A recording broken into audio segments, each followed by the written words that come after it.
Richard asked, how can I help my parents to sort themselves out? That's question one. How can I talk about the resentments of my child in a way that benefits them instead of giving them guilt? Yeah, well, those are two very difficult questions. How can you help your parents to sort themselves out? Well, I guess the first question would be, or do they want to sort themselves out? Because it's not that easy to help people if they don't want to be helped. If they do want to be helped, like listening is really a good strategy. People, you got the question right, because you said, how can I help my parents to sort themselves out, which is very different than how can I sort my parents out.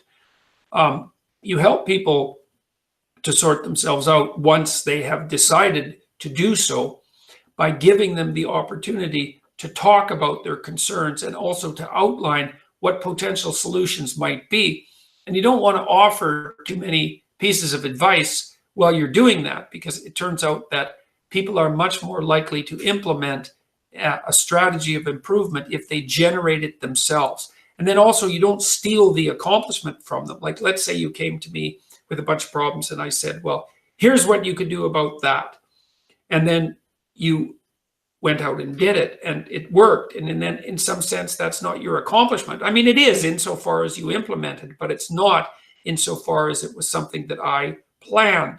And your intimation of that, your intimation of the fact that the delight in success, in the responsibility for success might have been stolen from you by well-meaning advice, is going to interfere with the probability that you'll implement the solution. And so it's best to let people talk through their own problems. Like, well, what's the problem?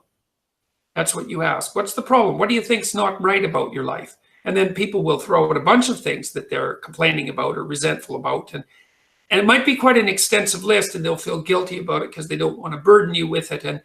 But they need to get it all off their chest, right? They need to get the cards on the table. It's also something to know when you're talking to your wife or your husband or your intimate partner or child, for that matter, someone you have a close relationship with, is if they've got some things to complain about, which they undoubtedly do, they're going to complain about a lot more things than they're actually upset about, because they'll have gathered up irritations that have been unspoken and aggravations and fears, and they'll all be upsetting them emotionally, and they don't know exactly what they are until they articulate them.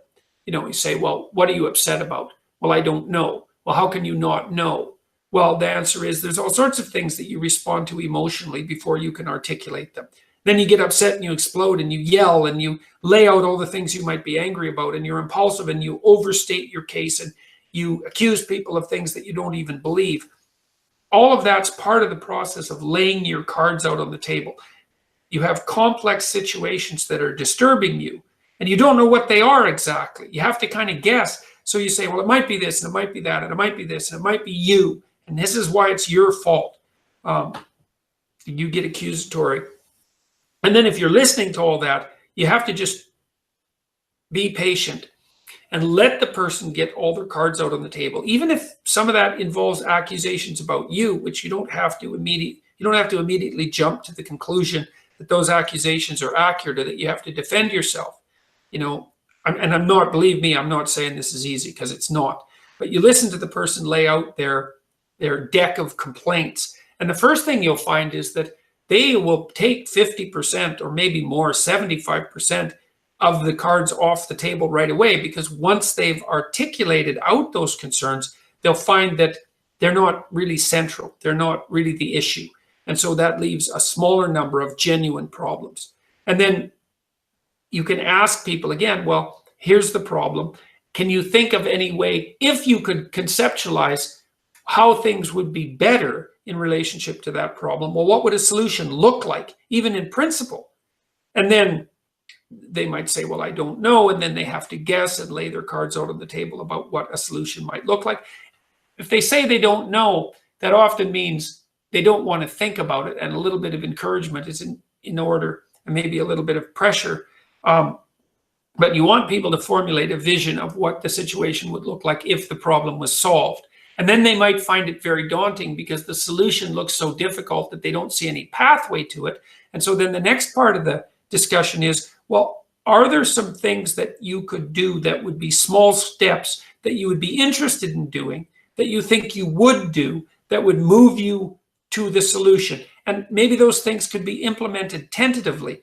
Behavioral psychologists call that collaborative empiricism. So you'll come and see a behavioral psychologist and lay out your problems. And then the two of you will negotiate towards the beginnings of a solution. What could you do this week that might make that problem slightly better?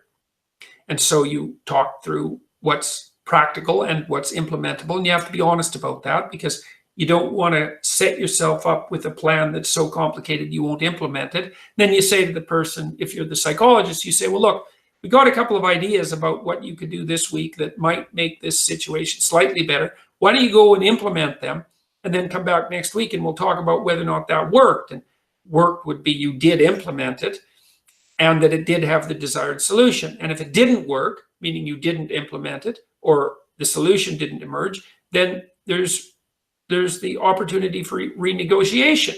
So you can think about it strategically. The first issue is, well, if something needs to be sorted out, the first question is, what the hell's the problem? And the answer to that is, you probably don't know. The problem is I'm upset and disturbed and angry and resentful and bitter and unhappy and anxious and in pain and lonesome. I'm suffering from an excess of negative emotion and perhaps from a certain amount of hopelessness. So the problem is the emotional circumstance, and that might be associated with some real problems, right? Some real practical problems. So you lay all that out and say, okay, well, what does the problem landscape look like, right? So that's the strategic move. And then, as I said, that will generally simplify the problem landscape. Then you do the same thing with a set of potential solutions. Well, what would the solutions look like? Because you're not going to be able to solve a problem unless you at least know what a solution might look like. That would actually, what would you say? That you would find acceptable. And then the next issue is to lay out the strategies for the attainment of that solution. And, sometimes it might be, some of these solutions might be dismal. Like, if you've got someone who's ill in your family, the solution might be, well, we need a cure. That's the only solution that will suffice, but you don't know how to pursue the cure, or maybe one doesn't exist. So then you have to think of, well, a lower order and less satisfying solution, which would be, well, maybe we can cope. We're going to learn to cope with this so that it's the least amount of hell possible. And maybe that's too much. And you might have to say, well, we're going to try to make this next week, when we're coping with this, better than the last week, and maybe you can't even do that. It has to just be the next day. You look for whatever small steps forward you can take that will make things less wretched and horrible than they currently are, to put it rather bluntly. And that requires the willingness to face the problem, the humility to know that you don't have the solution at hand, the willingness to listen to how the other people that you're talking to formulate the problems and formulate the solutions. It's crucially important, right, to have them do that work themselves. It's also, you could think about it this way too, is that if you listen to someone come up with a solution, you don't undergo the neurological transformations necessary to change your character. But if you come up with the solutions yourself, if you articulate the problem and you articulate the solutions, then you've changed your own character in a way that increases the probability that you're going to act out what you do. And that requires real patience too, to let people stumble through to their own problem solutions. Because someone might lay out a set of problems and you think, oh my God, I know what you could do about that. But it doesn't really matter if you know. And I'm also not saying that sometimes advice is helpful.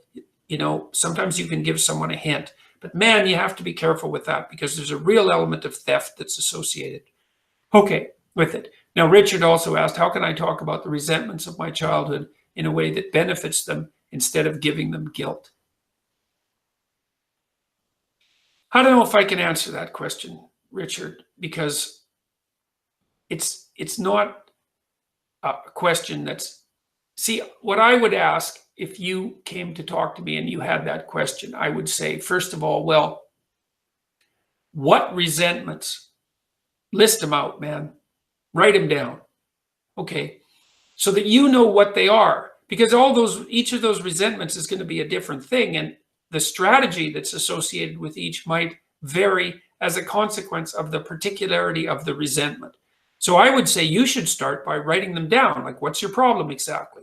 Here's all the things that I can think of that I'm angry about with regard to my childhood. Write that down. And then see which ones are still living. And then you have to figure out, well, what do you want from your parents exactly? Do you want them to apologize? Do you want them to understand what they did wrong? Do you want to punish them?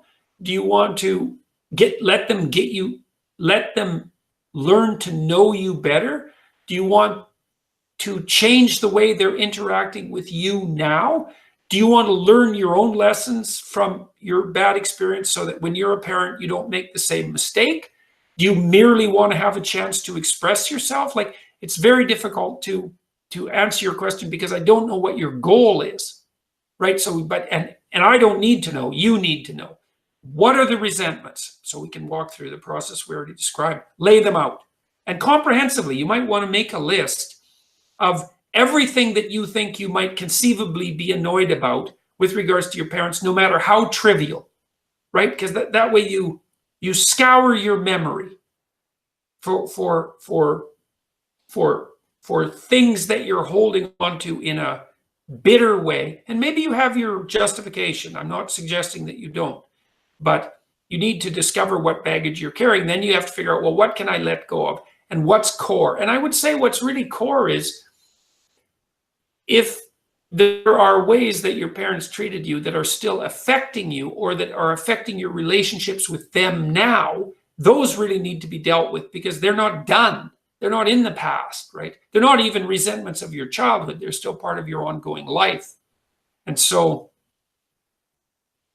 okay, so now you have all your resentments laid out. I guess I would say, something like, look, Mom and Dad, there's something I need to talk to you about that's been bothering me for a long time. And I'd pick one of the more trivial things to begin with. Like, here's a memory I have, and don't get all high and mighty about it because, you might have misconstrued the situation as a child. It's highly probable, and they may have had their reasons, and you may not even remember the situation, let's say, correctly or the way they remember it. You say, well, here's something that happened when I was a kid, and it still bothers me. And do you remember what happened? That's an open-ended question. Do you remember what happened? Why did this go this way? And then I would do an awful lot of listening, because you are trying to gather information. And the more your parents can tell you about what happened in those situations, I would say the better off you're likely to be. So that's about all I can say about that. That's a fairly delineated approach to general discussions about difficult things, right? But I would say don't be more afraid of engaging in this process than you are afraid of not engaging in it. Like, every relationship you have is going to have problems in it. And, you don't want to jump to a intense psychological discussion with every little bump. But if there's something of medium to long-term permanence that's disturbing you, or a pattern that repeats itself at least 3 times, let's say, well, then that might be something that's worthy of discussion, or your discovery that you're, very dissatisfied with the way the relationship is going. And you have to have the conflict necessary to sort that out. And it's going to be conflict with you and the person that you're talking to, but the aim should be the establishment of something like fully informed, fully negotiated, medium to long-term peace. That's what you're aiming at, if you have any sense.